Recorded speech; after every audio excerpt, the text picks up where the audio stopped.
Donner exclusivement le sein à l'enfant, telle est la recommandation du Dr Ndour, néonatologiste, qui présidait une session de formation dédiée aux journalistes sur la nutrition infantile.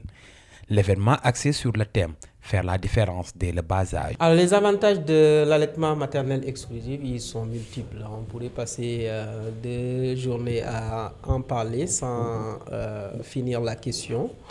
Alors, ce qu'on sait, c'est que le lait maternel, c'est le lait qui est vraiment fait pour le petit de l'homme.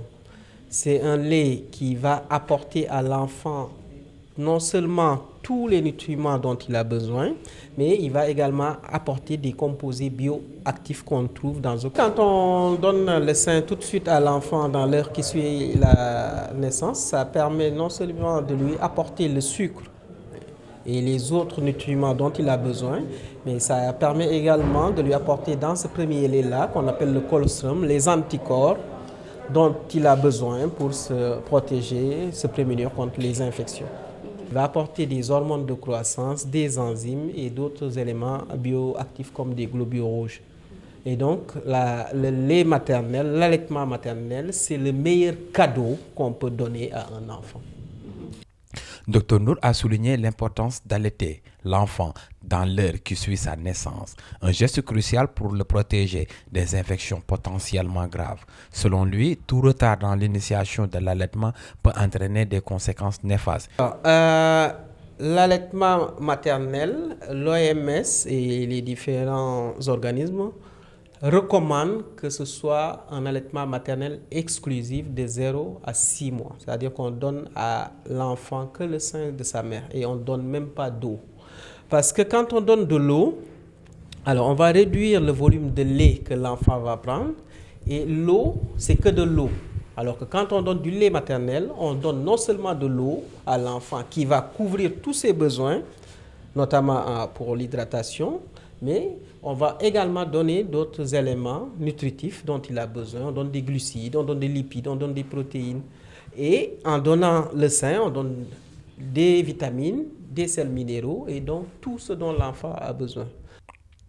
Outre ses bénéfices pour l'enfant, l'allaitement maternel offre également des avantages pour la santé de la mère.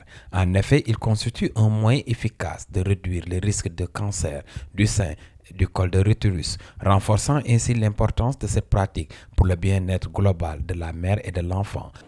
Dit que tout ce qui se passe pendant ces 1000 premiers jours, les 1000 premiers jours, c'est la période qui va de la conception, donc la grossesse, l'accouchement et les 2 premières années de vie. Donc quand on calcule, ça fait 1000 jours. Et donc tout ce qui va se passer pendant ces 1000 premiers jours-là, et notamment sur le plan nutritionnel, va avoir un impact sur la santé de l'enfant à long terme, donc sur sa santé quand il sera adulte. Donc c'est à la fois une fenêtre de vulnérabilité parce que tout ce qui arrive en mauvais, par exemple les carences nutritionnelles, va avoir un impact sur la santé de l'enfant. Par contre, c'est également une fenêtre d'opportunité parce qu'on peut agir sur cette période-là pour modifier, pour améliorer la santé de l'enfant à long terme. Le néonatologiste invite le personnel de santé, de même que les relais communautaires, de profiter des occasions des consultations prénatales qui constituent une fenêtre d'opportunité pour sensibiliser sur les bénéfices de l'allaitement maternel.